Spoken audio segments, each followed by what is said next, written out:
feature speaker a couple of times, and he was actually the first person that reached out to me and asked to be a speaker at this, even before we even knew we were having these sessions. I think he reached out to me in like April or something like that. So saving the best for last, but only because you had soccer practice. I was coaching with son soccer. Also, I would have been here to see everyone else's presentation. It's not that I only care about myself. I do, but that's not the reason why I'm late. Let's see. Are you Juventus fan? Pardon? Are you Juventus fan? Like Juventus? No. So before we put Jeff up, I've been telling all the speakers or asking all the speakers if they could please put all of their slides into GitHub, Dropbox, OneDrive, something like that, and then post the links as a comment on the meetup site. So if anybody's looking for the slides that have been presented tonight, you will be able to find them there within the next day or two. Yes, I see nods. Excellent. So they will put those up if you ever want to revisit them as well. So as I said, Jeff has spoken here before a couple of times, usually on open source type stuff. You are a project manager at Rock Solutions, correct? Development manager, web architect. Cool. Okay, well, you should know. I think, so far, it's the last time I checked earlier. You live your truth, so yeah, you should know. So please welcome Jeff.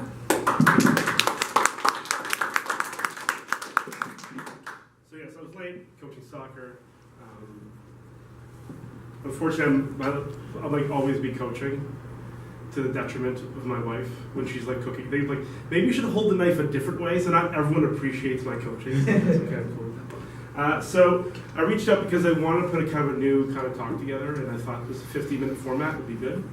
Because it's usually, if you ask me a question, it takes me 15 minutes to answer one question. So I feel like I could do this today. We'll see what I can do. So the title's dramatic, and then you have the qualifier, of course. So you're going to die either way, but you might as well prove yourself while you're here, right?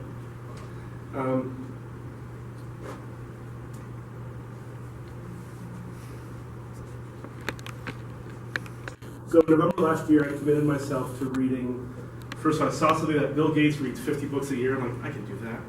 So November 8th, I started reading 50 books in 50 weeks. And I've completed 39 so far. And the rule of the book is, so it can't just be, it has to be a couple hundred pages, it has some rules, and I have to feel, either it's got to change my opinion on something, so I only get to pick a book that could possibly change my opinion, or give me more insight into the opinions I have now. So I look for things that are different than what I thought to begin with, and it's kind of been a weird kind of experience. But, and so I'm using this as a way for me to remember things more. So I tell you guys all the things I learned, I'm going to remember them more, so it's really, like I say, it's all about me anyways. But I'll try to put this mouse over here, so I have to keep walking back and forth. So one of the books I read, some of them get bored on self-help, which I'm not always a big fan of. But this one was actually a good version of that. The thing is, we don't always know what we're working towards. So whether it's personal goals, career goals, just overall, like, what do you want to be by the time you retire? What do you want to be known? Do you want to be known as anything? Do you want to be a great coach? Do you want to be a good soccer player? Like, what do you want? And if we don't nail that down, so I'm going to ask you, like, what's your 5-year plan?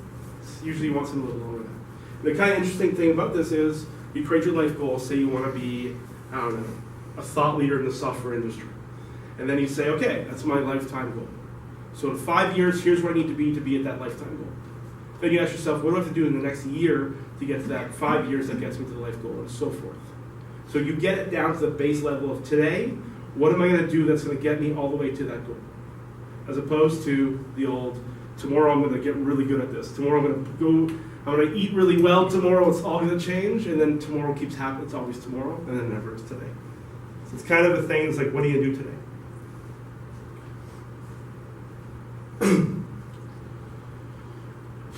So we know, I think most of us know, because you're at a user group, you're spending your own personal time developing yourself. But it's not always effective, the things we do to get better. And if you just practice, if you're trying to go back to the soccer player, if you want to be a professional soccer player, that all you do is practicing heading, you're probably never going to be a professional soccer player. So just practice alone is not enough. It's got to be effective. You've got to put in the time, and then you get opportunity. I used to play a lot of poker, and when I played poker, I'm like, there's no such thing as luck. If I'm just really good, I'll beat everyone. I was misinformed. Luck is a thing in life. But you want to increase your chances. And this kind of increases that.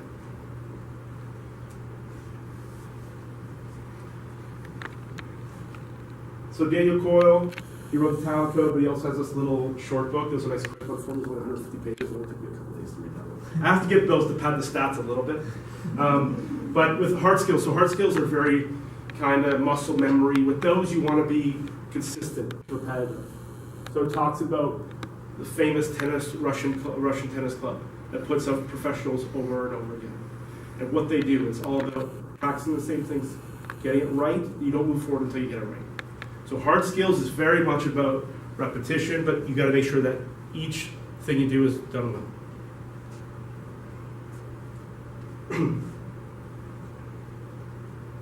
Soft skills are different. If you do the same thing, you write the same 4 lines of code, like there's people like you could do those katas, it's like the same kata over and over again. You're gonna learn a little more just by changing it up. I don't know. That doesn't work for me.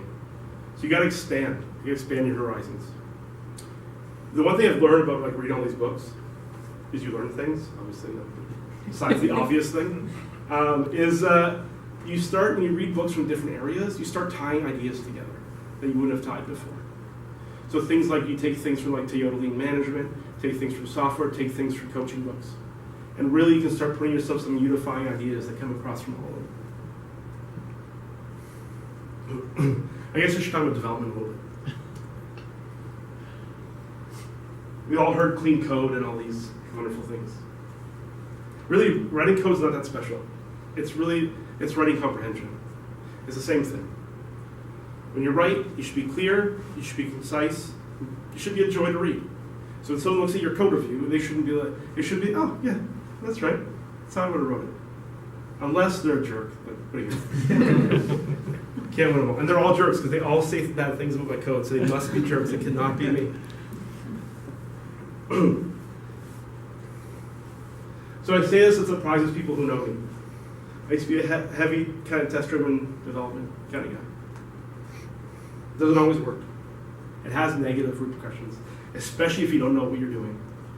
We all seen horrible legacy code bases, right? We've all seen that. What about horrible legacy code bases with horrible legacy unit test code bases? That's worse. Every line of code we have is maintenance. If you have lots of crappy tests, that's a lot more maintenance. Now, I'm not saying you should write in tests. Don't make that the message you learned from me this evening, please. But it's okay, and so unit testing level is great. Sometimes we overdo it.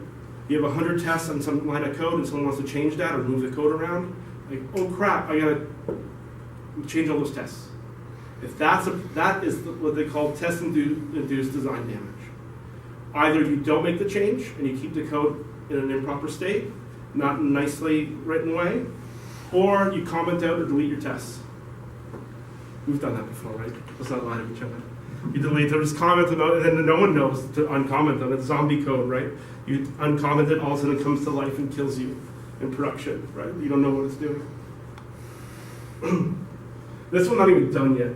It's like 800 pages, but each page, I don't know if anyone's read this book. Has anyone read this book? It's 800 pages, but it's like each page is like 14 pages. you read it, it's like, it basically goes through like the history of database persistence, talks about relational databases. If you really push through it, it's really good. I mean, the guy writes amazing stuff. And in the end, if you've never heard of event-based architectures, I'm not going to get into it. That's going to take way more than 15 minutes. I know I'm like a gas. You give me much time, I'm going to fill up as much time as you give me, but they're going to yell at me if I take up that much time. All I'm saying is look up what event-based architectures are if you don't know what they are. They simplify your code base a lot. Now, if you have a simple app, you don't need it, obviously. But please at least be aware of what it is. Things like Kafka and Kafka streams. Learn what they are. They're really where we're going, I think. Smarter people than me have said that. Remember to drink water. Okay, it's not what that is. Does everyone know what a pure function is? Anyone tell me what a pure function is? I'll take an audience answer. I'm asking, I've never known. Go ahead. A function doesn't have side effects. Side effects. And based on the input, the output's always, if you give it the same input, the output you get back is always the same. Mathematical function, yeah? Pardon? Mathematical function. Yeah. So you want, almost all your functions should be that way. Or your methods, whatever language you use. It makes things simple. When you get that class that goes through those different classes that decorate it, and you come back and like, how did that property change? You got to dig through all the breakpoints to figure out how it changed. If you don't, you take that state, it's a lot easier. That rhymed, I did not intend that to rhyme. Although maybe that do, that should turn into something. So take the lead. This is really going a lot of topics. It's 39 books, okay? I'm really trying to squeeze it in 15 minutes.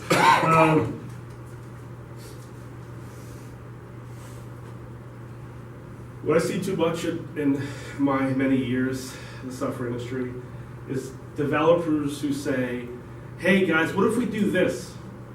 And no one does it for them. And they're like, this company never listens to me. I have all these great ideas, they never implement them. I'm like, go ahead. It might cause you to do stuff in your own time, but if you really care about it, do it. But you gotta own it, you gotta communicate it. So there's other things you can do, there's ways you do it. There's this thing called perspective taking. When you ask a leader in your organization, hey, I have this idea. How should I go about implementing it? Now they became your ambassador for your change because they're going to coach you, and your failure is like they're owning it with you. Now don't use it as a manipulation technique, please. Be honest with it. But seriously, it's a really effective technique. You get someone who's got a little more power if you need it, and you go to them, or they're a decision maker, go to them. 5 minutes? Oh boy. I heard all of them went really fast, so I have extra time. So we're gonna fly through this. Okay. If you're a leader, you gotta own it. Don't push blame. Sometimes it's easy. Like people appreciate it if you don't say, "Oh, it's because that person broke the build." Do you do enough to make sure your team doesn't break the build? Always put it on yourself. You can always do that. Your lead position, keep things simple. Make sure your team understands what you're communicating. Make sure they feel safe to come to you and ask you and challenge and say, this doesn't make any sense. If your team never says, if you're leadership position, if your team never says to you that thing didn't make any sense, they don't feel safe with you. Because we don't always make sense. Right?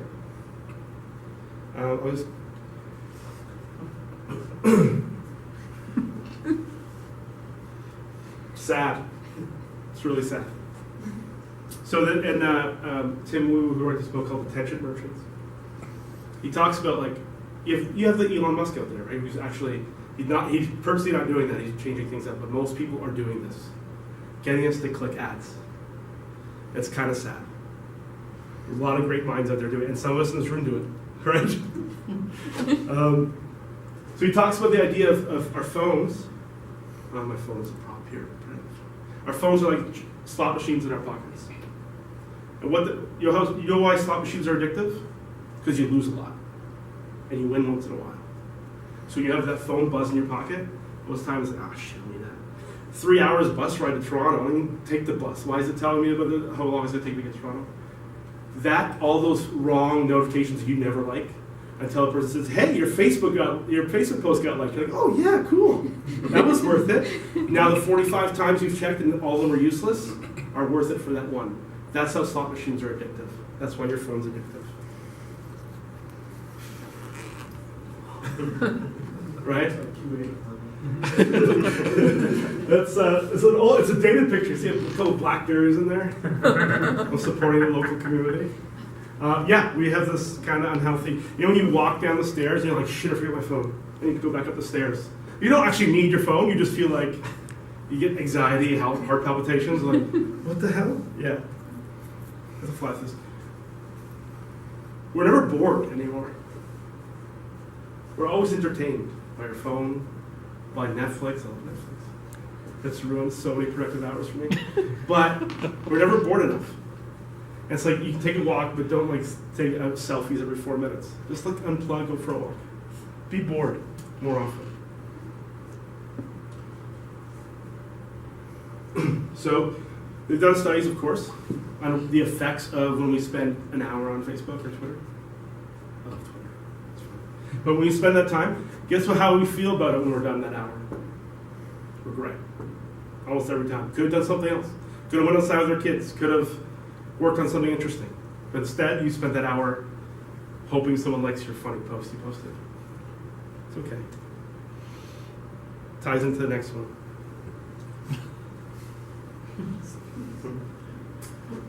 Ego's bad. We all have it. Reason why I'm up here is because of it, right?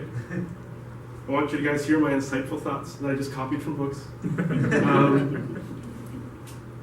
You gotta be careful with ego. I kind of word it as kind of like a silent assassin. You'd be in those meetings and you're arguing and you're like, wait a second, am I arguing my point? Is that the only reason I'm arguing right now, to protect my own opinion? You have to be vigilant because you'll be in those situations where you're arguing, you're like, am I asking questions only so my answer is the right way to go? Like, is that the questions that, like, are you leading that just so you get your idea? And it sneaks up on you. Those aren't perfect. The good example I've heard of this is there was this apartment building where all the tenants were complaining how slow the elevator was. So what do? Do some 5 whys. Why is the elevator slow? Well, because it's old. Why do you have an old elevator? Well, it's expensive. What else can we do about it? In the end, you have a $5 million bill that it's going to make the elevator go faster. You know what they found? Go back to the ego thing. Put mirrors in front of the elevator.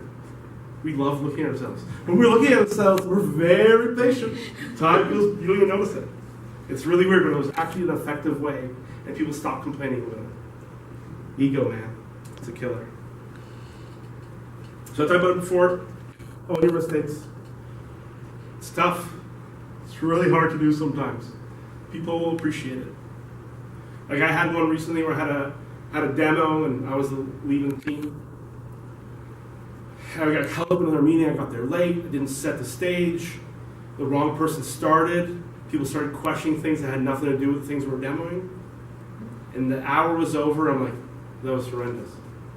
I can't believe that person was asking those questions that were related. I started putting everything on the other people, not me. And I pulled back and like, you know what? I wasn't there on time. Did not prepare everyone. So I sent an email to everyone involved. Management, everything. I said, that was bad. I'll try to do it again. And you know what? Everyone's like, well, that was like average demos a year. Like, that's not good enough. So it's like sometimes you have to be like, or like, why are you being so hard on yourself? And like, if I'm not hard on myself, no one's going to be. So own them. Deep work. Oh my goodness. So Cal Newport wrote this book called Deep Work. This is a thing that's plaguing our industry. We don't have any of it. It's very rare. So deep work is the idea of you have hours of time where you're uninterrupted, working on something intellectual, or intriguing, difficult. How many of us have 3-4 hours a day where we're uninterrupted? There we go. We got 2 of us. I was only putting my hand up to get people to put their hand up, so we really only have 1 of us. So it's tough. So on my team, we reinstated this 2-hour radio silence. No Outlook, no Skype, nothing for 2 hours, no meetings. We're trying it. And people try to do Pomodoro technique. Anyone do Pomodoro technique here? It sucks. It's too short. You can't solve a complex problem in less than 25 minutes. It's ridiculous. It was a fix to a crappy situation. No one will leave me alone, so if I close my email for 25 minutes, no one will notice. And I come back and check it again. Like, that's not a solution. So honestly, Cal Newport, Deep Work, read it. Find a way to get time in your day that's uninterrupted. It's amazing what you can produce. Look, did I make it? So, keep it maybe 15 minutes, it's really good. Okay, good. So anyways, that's it. Like, appreciate your time. If you want to reach out to me, talk to this, please reach out to Twitter. I'm there a couple hours a day. That's it. That's it. If you catch me there in my off hours, please yell at me. It's a balance, right? It's okay to use social media, but throw it out. Facebook's kind of sucks. You gotta remember, so the thing they say about this, if you're using a product that's free, you're the product. They're selling your attention. You know what I mean? So you have to think of it that way. Anyways, thank you very much. It was a neat environment because it created